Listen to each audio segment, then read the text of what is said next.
It all began in 2010, in a quiet town called Ravenwood. Emily Dawson was a college sophomore, bubbly, kind, and always eager to help others. Like many students, she was looking for a roommate to split the rent. When Jessica Meyer responded to her online ad, Emily thought she struck gold. Jessica seemed polite, shy, and in desperate need of a place to stay.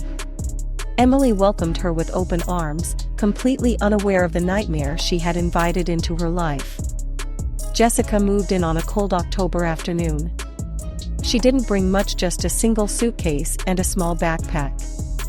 Her minimalism didn't bother Emily, in fact, she admired it. Jessica kept to herself most of the time. She wasn't chatty, but she wasn't rude either. Just quiet. Too quiet. At first, it was little things. Emily would come home to find her books rearranged or her bedroom door slightly ajar when she knew she'd locked it. One night, she woke up to Jessica standing in her doorway, staring into the darkness. "Jessica?"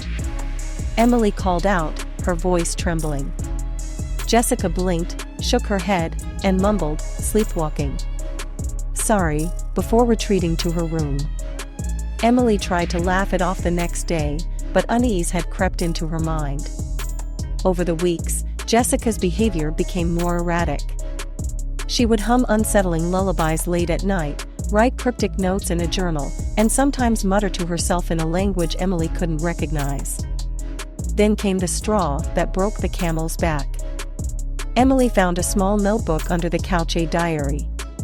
It was Jessica's, filled with disturbing entries like, "The voices are getting louder. She doesn't know yet, but she will." Another chilling line read, "I'll finally be free when the ritual is done." Emily decided it was time for Jessica to leave.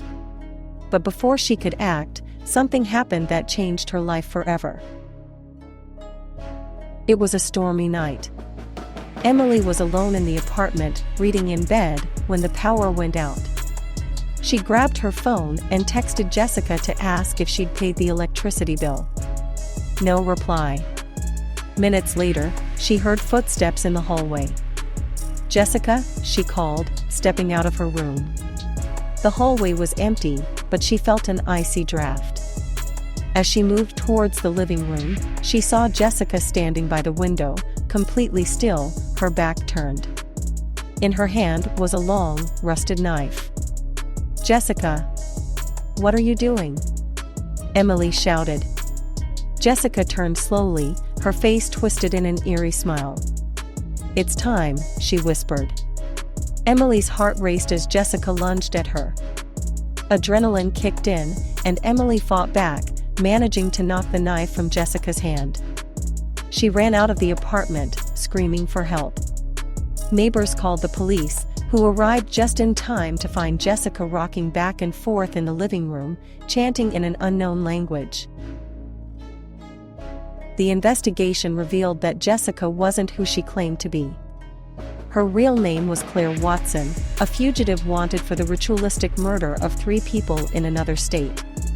Police found chilling evidence in her room: a collection of bones, strange symbols carved into the walls, and a detailed plan outlining Emily's role as her next victim. Claire believed that sacrificing Emily would silence the voices tormenting her.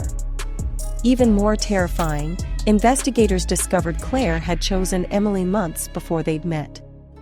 She had stalked her online, learning her habits and routines, meticulously planning her infiltration into Emily's life. Claire was sentenced to life in a psychiatric facility. Emily moved back home with her parents, haunted by nightmares and forever wary of strangers. She later became an advocate for online safety, sharing her story to warn others about the dangers of trusting too easily.